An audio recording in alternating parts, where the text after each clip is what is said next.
2012 ended on a warm note, and that caused natural gas prices to slide. So what's in store for 2013? Well, I'm here with Dan Dicker. So what do you think? Is it going to get cold? Are we going to get those prices up? Yeah, it's not really about the weather. Obviously, that's a short-term goal.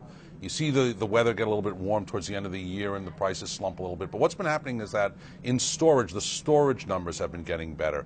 We've had these rig shut-ins, these sequesters, although with the fiscal cliff talk, I shouldn't talk about sequesters, but it is basically, use the same word. Let's call them shut-ins. But you've had these rig shut-ins, started by Chesapeake, followed in by Chevron. There's been a whole bunch of energy companies that have started to shut down natural gas, and the rig counts have been dropped, so the number of rigs that they're drilling, fresh frac wells, has come down to a reasonable level. So we're starting to get these storage numbers. They're getting closer to that 5-year average. Now, that's for the first time in almost 14, 15 months. Now, that means that what I think is that we've seen a more reasonable supply curve basically going on in the natural gas business, and that means that over the course of time you will find a kind of bottom being put under the natural gas price, particularly against what is still a very, very firm oil price, still close to $90 at least in the WTI. So what I think that you've seen is basically the lows of natural gas prices for your lifetime.